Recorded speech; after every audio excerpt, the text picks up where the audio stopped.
October 25th, 1944. 6:47 a.m., 17 miles off the coast of Samar Island, Philippines. Seaman First Class. Jack Hewson climbs out of the USS Samuel B. Roberts's portside hatch and freezes.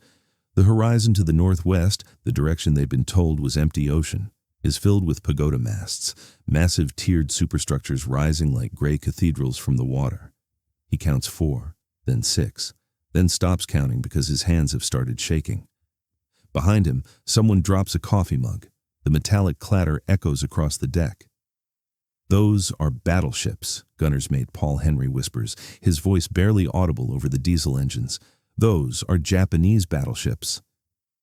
The Samuel B. Roberts, affectionately called Sammy B by her 224-man crew, is a destroyer escort. Not a destroyer, an escort. She weighs 1,350 tons, roughly the displacement of a modern Coast Guard cutter. She was designed to hunt submarines and protect convoys from aircraft. Her primary armament consists of 2 5-inch guns, the kind you mount on larger ships to swat away planes, not to fight surface battles. The warships now bearing down on them aren't just any battleships. The lead vessel, with a bow wave tall enough to swallow a building, is the Yamato, the largest battleship ever built. Her main guns fire shells that weigh 3,200 pounds. Each round is heavier than an automobile. She displaces 64,000 tons. You could fit 47 Samuel B. Roberts inside her hull and still have room left over. Behind Yamato steam the battleships Nagato, Kongo, and Haruna, 8 heavy cruisers, 11 destroyers. This is Admiral Takeo Kurita's center force, the most powerful surface action group the Imperial Japanese Navy can still field. They've sailed through the San Bernardino Strait under cover of darkness, and now, at dawn, they've achieved complete tactical surprise. Between them and the defenseless American troop transports landing at Leyte Gulf are 6 escort carriers, small, slow, thin-skinned ships built on cargo hulls, and 7 escorts, 7 ships, against 23. Commander Robert W. Copeland stands on the bridge, binoculars pressed to his face. He's 32 years old, a Naval Academy graduate with a sharp jaw and the kind of calm demeanor that makes men trust him even when the world is ending. He lowers the binoculars slowly, does the mental math, studies the ranges, looks at the faces of his bridge crew, Lieutenant Robert Roberts, Ensign Jack Moore, Lieutenant Vern Hippler at the helm. Someone behind him exhales the words everyone is thinking. "We're dead." Copeland turns. His voice cuts through the panic like a blade. "Prepare for torpedo attack. All engines ahead flank. Signal to Taffy 3, Samuel B. Roberts moving to engage." There's a beat of stunned silence. "Engage?" Lieutenant Roberts stares at him. "Sir, those are battleships." "I know what they are, Bob." Copeland's jaw tightens. "And they know what we are. That's why they won't expect us to. Charge!" He walks to the IMC microphone, the ship-wide announcing system, and clicks it on. His voice echoes through every compartment, every gun mount, every magazine and engine room. This will be a fight against overwhelming odds from which survival cannot be expected. We will do what damage we can. A pause. You can hear the thrum of turbines, the distant boom of heavy guns opening fire on the carriers behind them. "I want every man to give everything he has, that is all." He releases the microphone, turns to the helm. "Vern, steer directly for Yamato. Don't deviate, don't slow down." Ensign Moore's voice cracks slightly. "Sir, that's 4,000 yards. We'll be under her main battery for—" "I know." Copeland's eyes don't leave the enemy formation. "Which is why we need to close the range before she can zero us. At 4,000 yards, her guns can't depress low enough to hit us. We get inside her firing solution. We have a chance." "A chance to do what?" Copeland smiles, thin, humorless, the expression of a man who's already made peace with his fate. "To make them think twice." The Samuel B. Roberts heels hard to port as Hippler cranks the wheel. Black smoke pours from her stack as the engineering crew pushes the boilers past redline.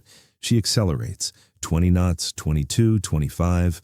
Her hull shudders, rivets groan. She was built for 18 knots sustained. Right now, she's screaming toward the most powerful battleship ever constructed at speeds her designers never imagined. On the forward gun mount, Fire Controlman Tullio Serafini watches the pagoda mast of Yamato grow larger in his rangefinder. He can see individual portholes now, gun barrels the size of subway tunnels tracking toward them.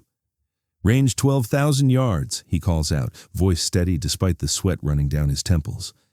11,000. 10,000. The sky above them erupts. Yamato's 18.1-inch guns fire, a sound like the earth splitting open. The muzzle blast is so powerful it creates a visible shockwave in the air. The shells, each one weighing as much as a sedan, scream overhead with a freight train roar that vibrates in your chest cavity. They impact the water 300 yards to starboard. The ocean erupts upward in geysers taller than a 10-story building. The shockwave hits Sammy B broadside, rolling her 15 degrees. Men grab stanchions, railings, anything bolted down. Salt spray rains across the deck. "She's ranging us," Lieutenant Roberts says quietly. "Then we don't give her time for a second shot." Copeland leans forward. "Guns, open fire." Mount 51, the forward 5-inch gun, speaks first. "Gunner's mate, second class." Paul Henry yanks the firing lever and the breech slams shut. The gun recoils backward with a metallic shriek, spitting a 54-pound shell toward a target 47 times her size. It seems absurd, futile, like throwing a stone at a freight train. But Henry doesn't stop. He loads, fires, loads, fires. His crew moves like a machine, powder monkey. Mel Hardin slamming charges home, Shellman Whitney slapping rounds into the tray, Rammerman Carr driving them into the breach. 8 rounds per minute, then 9, then 10. Mount 52 aft joins in, both guns hammering in sequence. The deck vibrates with each shot. Spent casings clatter and roll. The air fills with cordite smoke and the acrid stench of burning powder. Fire Controlman Serafini calls corrections from the director. "Up 200, left 1 degree, on target, fire!" The shells arc across 4 miles of ocean and begin impacting Yamato's superstructure. They're hitting. You can see the orange sparks as hardened steel meets armor plate. But here's the cruel mathematics of naval warfare. A 5-inch shell, even a direct hit, can't penetrate Yamato's 16-inch armor belt. It's like shooting a bank vault with a .22 rifle. But that's not the point. "We're not trying to sink her," Copeland tells his bridge crew, watching splashes walk up Yamato's hull. "We're trying to distract her." And it's working. Yamato's secondary batteries, the 6.1-inch guns meant for cruiser-on-cruiser combat, swivel toward the tiny destroyer escort charging at her. Tongues of flame erupt from her flanks. Shells the size of torpedoes bracket Sammy B, throwing up columns of water that collapse across the deck in cascading tons. One shell screams past the bridge close enough that men can hear it cutting the air. A banshee shriek that ends in a geyser 50 yards to port. Another punches through the aft deckhouse without detonating, leaving a perfectly round hole you could crawl through. "Range 7,000 yards, Serafini calls, 6,500. The Samuel B. Roberts is closing at nearly 30 knots now, her engines howling. Chief Machinist's mate Norwood Smith is in the forward engine room, watching temperature gauges climb into the red. The turbines are running so hot the deck plates above are too painful to touch. Steam leaks from a dozen fittings. But he doesn't throttle back. Every man on this ship understands the same calculus. Either they get close enough to matter, or they die at range accomplishing nothing. Smith chooses mattering. Above him, gunner's mate Henry is loading his 43rd round when a 6-inch shell from Yamato detonates against Mount 51's shield. The blast is white-hot, instantaneous. Shrapnel tears through the gun crew. Whitney goes down, his leg shattered. Hardin is thrown backward into the splinter shield, unconscious. The gun barrel itself, glowing cherry red from sustained firing, bends slightly upward from the impact. Henry's ears are ringing. He can taste blood. But the breech mechanism still functions.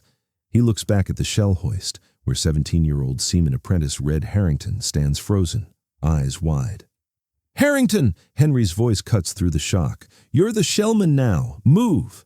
Harrington moves, grabs the next round, slams it home. Mount 51 fires again, and again, and again. "Range 5,000 yards!" Serafini's voice is hoarse from shouting over the guns. 4,500. Yamato's main battery fires again, all 9 guns in a single apocalyptic broadside. The sound arrives after the flash, a physical force that rattles teeth. The shells pass so close overhead that men swear they can feel the heat. They impact in a perfect pattern 300 yards ahead, exactly where Sammy B will be in 20 seconds if she maintains course and speed. "Left full rudder," Copeland barks. Sammy B heels into a violent turn, her keel nearly coming out of the water. The shells detonate where she should have been, and she races through the lingering spray, her hull shuddering from near misses. "Steady on course 340, prepare torpedoes." Lieutenant Lloyd Garnett is in the cramped torpedo director station, hands on the firing controls for the 3 Mark 15 torpedoes in their deck-mounted tubes.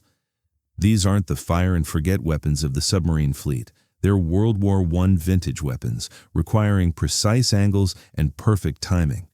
He's been waiting for Copeland's order, watching the range counter tick down.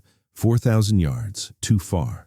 Torpedoes lose effectiveness past 3,000, 3,500 yards. Yamato's secondary guns are firing continuously now, the water around Sammy B boiling with near misses. 3,200 yards. "Fire torpedoes!" Copeland's voice. Garnett pulls the lever. Compressed air hisses. The first torpedo drops from its tube with a splash and accelerates, 46 knots, leaving a perfectly straight wake of white water. The second torpedo follows, then the third. 3 white trails, drawing lines across the ocean toward Yamato's massive hull. "Torpedoes running hot, straight, and normal," Garnett reports. Copeland allows himself 3 seconds to watch them. Then, "Hard right rudder. Make smoke. Get us back to the carriers." But Yamato's lookouts have spotted the torpedo wakes. Alarms sound across her bridge. Admiral Kurita himself grabs a stanchion as the massive ship heels into an emergency turn, 64,000 tons trying to change direction like a wounded elephant. Her escort destroyers race forward, dropping depth charges to disrupt the torpedo's magnetic detonators. The first torpedo passes 30 yards astern. Yamato successfully combed the wake.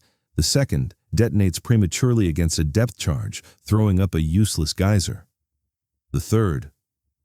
No one will ever know if the third torpedo would have hit. But it doesn't matter, because Yamato, the largest battleship in the world, the pride of the combined fleet, is now running perpendicular to her original course, her entire formation disrupted, her guns masked by her own superstructure, all because a 1,350-ton destroyer escort got close enough to matter. The Samuel B. Roberts disappears into a wall of white smoke.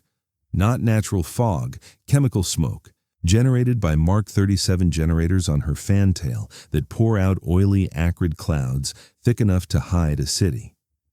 All 7 American escorts are laying smoke now, creating an artificial curtain between the escort carriers and Kurita's battleships. Inside the smoke, visibility drops to 20 feet. The forward lookout can't see the bow. Copeland navigates by compass, by instinct, by the sound of guns firing in the distance. It's disorienting, claustrophobic. You could be 20 yards from a Japanese cruiser and never know it until her searchlights pierce the white wall. But it also means Yamato's fire control radars lose their lock. Her main batteries fall silent, no target to shoot at. The 3,000-pound shells that should be reducing Sammy B to scrap metal instead fire blindly into the smoke, geysers erupting at random. The audacious charge, the torpedo launch, and now this smokescreen have bought the escort carriers precious minutes. Minutes to launch aircraft, minutes to run, minutes to live. "Damage report," Copeland calls down the voice tube. The replies come back in fragments. Mount 51 partially operational, casualties being treated. Forward engine room running at 110% capacity, hull integrity intact, 15 wounded, 2 dead, fire in the aft deckhouse contained. They're hurt, but they're afloat, and they're still in the fight. Lieutenant Roberts leans close to Copeland. "Sir, we should rejoin the formation, link up with Johnston and Hole." A massive shape materializes out of the smoke to starboard. Dark gray hull, turrets the size of houses, a rising sun painted on the bow. It's the heavy cruiser Chokai, 13,000 tons, 10 8-inch guns, and she's less than 6,000 yards away. Point-blank range in a surface engagement. "Cruiser starboard beam!" the lookout screams. Chokai's forward turrets belch flame. The 8-inch shells arrive almost instantly, 3 of them walking toward Sammy B like the footsteps of a giant. The first shell hits the water 20 yards short. The second strikes the forward mast, shearing through the steel pole and bringing radar antennas and signal halyards crashing to the deck in a tangle of sparks. The third punches through the port side at the waterline and detonates inside the forward engine room. The explosion is deafening. Steam screams from ruptured pipes. The lights flicker and die, plunging half the ship into emergency red lighting. Men are thrown from their feet. The deck tilts 5 degrees to port and stays there. In the forward engine room, Chief Smith is engulfed in superheated steam. The blast from the 8-inch shell has ruptured the primary steam line, 200-degree vapor filling the compartment. He can't see, can't breathe. His skin is blistering. But he can hear the turbines screaming out of balance, the grinding sound of metal beginning to tear itself apart. He stumbles forward, hands outstretched, until he finds the emergency steam cutoff valve. It's scalding to the touch. Hot. Enough that his palms sear to the metal wheel. He turns it anyway, throwing his weight against it, screaming into the steam. The valve closes. The turbines wind down. The screaming stops. Smith collapses. 2 sailors drag him toward the hatch, their own hands burning as they pull him through. His uniform is fused to his skin. But the engine room isn't filling with water. The bulkheads are holding. On the bridge, Copeland feels the ship slow. 25 knots becomes 18. Then 15. The chief engineer's voice crackles over the sound-powered phone. "Forward engine room is gone, Captain. We're on 1 turbine. I can give you maybe 12 knots. 12 knots. The Japanese cruisers can make 35. Copeland looks at his bridge crew, at Roberts, at Moore, at Hippler still gripping the helm. Young men. Most of them aren't old enough to buy a beer in New York. They're staring at him, waiting for the order that will determine whether they live or die. "Helm, steer toward the carriers. Guns, continue firing. All stations." He pauses, choosing his words carefully. "Fight this ship until she can't fight anymore." No one argues. They've crossed a line somewhere in the last 15 minutes, moved beyond fear into something else, a kind of clarity. They're going to die today, but they're going to die doing something. Mount 51 swivels toward Chokai. The barrel is bent, the shield is shredded, and 3 of the original 6 crew are casualties. But gunner's mate Henry is still loading, still firing. The gun recoils, spits out another shell, reloads, again. The shells impact Chokai's superstructure. Sparks fly. One penetrates her bridge, killing 2 officers and wounding the navigator. Another detonates in her forward boiler room, venting steam. It's not enough to stop her, but it's enough to make her hurt. Sammy B emerges from the smoke like a wounded animal, limping, listing, trailing oil and smoke. She's directly between the escort carriers and the Japanese cruisers now, a human shield made of thin steel and sheer defiance. Chokai fires again, and again. Shells begin to hit in earnest now, not lucky shots or near misses, but the kind of methodical bracketing fire that means the enemy's fire control has your range and bearing. An 8-inch shell detonates against the aft deckhouse, obliterating the 40mm gun mount and killing its entire crew instantly. Another punches through the wardroom, exiting the opposite side without detonating, a mercy that saves 20 lives. A third strikes Mount 52, silencing the aft gun forever. Water begins rising in the lower compartments. The pumps can't keep up. The list increases to 8 degrees, then 10. "Captain," Lieutenant Roberts says quietly, "we need to give the order to abandon." "Not yet." Copeland's voice is granite. "We have 1 gun still firing. We're not done." Mount 51 fires its 214th round. Henry doesn't know it's the 214th. He stopped counting somewhere around 90. His hands are blistered from hot shell casings. His shoulders scream from loading. But the gun is still operational, and Chokai is still out there. And as long as those 2 facts remain true, he will keep firing. The next shell from Chokai hits the waterline near the keel. The explosion tears open a 20-foot gash below the waterline. Seawater floods in, not a leak, a torrent. The damage control parties try to shore the breach with timber and mattresses, but it's like trying to stop Niagara Falls with a picket fence. The Samuel B. Roberts begins to die. The list reaches 15 degrees. Men on the port side are standing on bulkheads, using stanchions to keep from sliding into the ocean. The bow is noticeably lower, water sloshing across the forecastle. Black smoke pours from every hatch and ventilator. Fires burn amidships where no one can reach them, but Mount 51 is still firing. Henry loads the 324th round. He's back to counting now, because each shot feels like it might be the last, and he wants to know the exact number. Wants to be able to tell someone someday how many times this tiny gun hit the cruiser that killed her. The shell arcs across 3,000 yards and punches through Chokai's aft superstructure, detonates inside her steering gear compartment. Hydraulic fluid ignites. Flames spread to the engine room. Chokai loses steering control, her rudder jammed hard to port. She begins circling helplessly, belching smoke, her entire aft section engulfed in fire.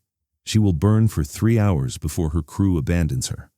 American aircraft will find her dead in the water and finish her with torpedoes. The heavy cruiser Chokai, veteran of Pearl Harbor, the Indian Ocean raids, and a dozen major battles, will be sunk by a destroyer escort with 5-inch guns. But Henry doesn't know that yet. He just knows Chokai has stopped firing, has turned away, is trailing smoke. "We got her," he whispers. "We actually got her." Then the deck beneath his feet tilts another 5 degrees, and he realizes they're out of time. "All hands." Copeland's voice over the IMC is steady, almost gentle. "Abandon ship. This is not a drill. Abandon ship." The crew moves with eerie calm. They've drilled for this. They secure classified materials in weighted bags and throw them overboard. They destroy code books. They inflate life rafts and help wounded men into them. There's no panic, no shoving. Seaman Hewson, who saw the pagoda masts at dawn, helps a burned engineer over the rail before lowering himself into the oil-slicked water. Gunner's mate Henry pulls the breech block from Mount 51 and throws it into the ocean. The gun can't fire without it.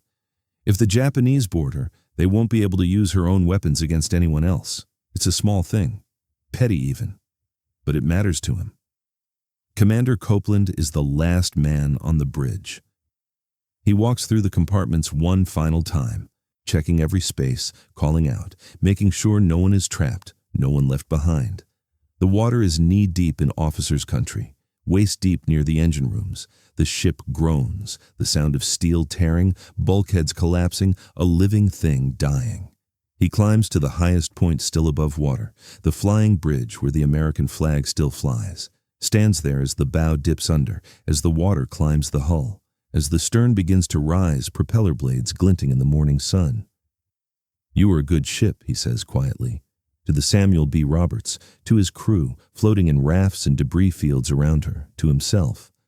"The best I ever served on." Then he steps off into the ocean. The Samuel B. Roberts slides beneath the surface at 9:35 a.m., 2 hours and 48 minutes after the first shots were fired. She sinks in 4,000 fathoms of water, 24,000 feet deep, standing nearly upright on the bottom of the Philippine Trench. Her battle ensign, still flying, is the last thing to vanish beneath the waves. 89 men from her crew of 224 will survive, some in rafts, some clinging to wreckage, floating in shark-infested waters for 50 hours before rescue. Commander Copeland will survive, spending 2 days in the water keeping men's spirits up, singing songs, telling jokes, making them believe help is coming. It does. But the Samuel B. Roberts doesn't die alone, or in vain. Aboard the battleship Yamato, Admiral Takeo Kurita stands on the flag bridge, binoculars pressed to his face, watching the American destroyers lay smoke and charge his battleships. He's 55 years old, a veteran of every major surface engagement in the Pacific. He's commanded cruisers, battleships, entire fleets. He knows what he's looking at. Except he doesn't. His intelligence reports told him the invasion fleet at Leyte Gulf was protected by escort carriers, repurposed cargo ships with flight decks welded on top. Slow, thin-skinned, defenseless, easy prey. The plan was to sweep through the San Bernardino Strait, brush aside the token screen, and devastate the transports. End the Leyte invasion before it could secure a foothold. But the ships charging him now, the ones laying smoke, launching torpedoes, closing to knife-fighting range, they're not acting like a token screen. They're acting like fleet destroyers, heavy destroyers. the kind that screen a carrier task force built around Enterprise or Lexington, which means the escort carriers he's been shooting at might not be escort carriers at all. "Radio room," Kurita snaps. "Any contacts from aerial reconnaissance? Any reports of fleet carriers in this sector?" "No, sir, but we haven't had aerial reconnaissance since yesterday. Weather has grounded most flights." Kurita's jaw tightens. He watches another American destroyer, the USS Johnston, he'll learn later, charge directly at the heavy cruiser Kumano and blow her bow off with a torpedo salvo at point-blank range. Watches the USS Hole trade broadsides with the battleship Congo until she's literally shot to pieces. These aren't suicide runs. They're coordinated attacks, professional, aggressive. The smokescreen is now miles long. His entire formation is scattered, maneuvering independently to avoid torpedoes. Chokai is burning. Kumano is dead in the water. The small American ships are darting in and out of the smoke like wolves, appearing just long enough to launch torpedoes and disappear before his big guns can track them. And now, aircraft are starting to appear. Not many, a handful of Wildcats and Avengers from the escort carriers, but they're attacking with a ferocity that suggests more are coming. His anti-aircraft crews are firing continuously. Near misses Bracket Yamato. A bomb hits the battleship Nagato, killing 12 men. Kurita makes a decision. It's the wrong decision. Historians will debate it for 80 years, but from his perspective, with the information he has, it's the only decision that makes sense. "Signal to all ships, break off the attack. Reform to the north, we withdraw." His chief of staff stares at him. "Sir, the transports are—" "I know where the transports are." Kurita's voice is clipped. "I also know we've been engaged by what appears to be a fleet carrier task force for over 2 hours. If there are carriers here, there are submarines. There are more aircraft. We've lost the element of surprise. We're scattered across 20 miles of ocean, and we're taking casualties from ships that shouldn't exist. We withdraw. Now." The order goes out. The largest, most powerful surface force the Imperial Japanese Navy can still muster, 23 warships including the Yamato, turns north and retreats from 7 American escorts and 6 escort carriers. They retreat because they were outthought, outfought, and outwilled by men in ships that never should have survived the first salvo. 3 days later, Commander Robert W. Copeland floats in a hospital ship bunk off Leyte Gulf, his hands bandaged, suffering from exposure and dehydration. A Navy journalist sits beside him with a notepad. "Can you tell me what happened out there, Commander?" Copeland stares at the ceiling for a long moment. "How do you explain it? How do you tell someone what it's like to charge the largest battleship ever built in a ship barely bigger than a submarine chaser? How do you describe the sound of 18-inch shells passing overhead, or the look on a 17-year-old's face as he loads his 100th round, or the silence when the engines finally die?" "We were screening the carriers," he says finally. "The Japanese came at us with everything they had, so we went at them with everything we had. But Commander, you had to know you couldn't win, that you were outgunned 50-1. Copeland turns to look at the journalist. His eyes are the color of seawater, calm, clear, infinite. "We didn't have to win," he says quietly. "We just had to buy time. Make them think twice. Make them believe we were more than we were." He pauses. "Turns out we were." The journalist writes that down, underlines it. The battle off Samar will be remembered as one of the greatest last stands in naval history.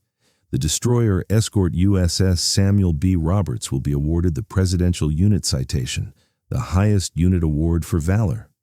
Commander Copeland will receive the Navy Cross. Gunner's mate Paul Henry will receive the Silver Star. The ship herself will be called the Destroyer Escort that fought like a battleship. But the men who survived don't talk about the awards. They talk about the ship, about how she took hit after hit and kept fighting, about how her guns never stopped firing until there was no one left to fire them, about how she bought the escort carriers 30 critical minutes, just enough time for their aircraft to launch and turn the tide of the entire battle. Admiral Kurita's retreat saved the Leyte invasion, saved thousands of American lives, and it happened because a 350-ton destroyer escort charged 4 battleships with 5-inch guns and refused to die quietly. 60 years later, in 2024, The wreck of the USS Samuel B will be discovered by deep-sea explorers, resting upright in 6,195 meters of water, the deepest shipwreck ever found. Her hull is intact. Her guns are still pointed toward the enemy. The battle ensign is gone, rotted away decades ago, but the flagstaff still stands. She's still at her post, still guarding the carriers, still refusing to back down. Commander Copeland was right. She was the best ship he ever served on.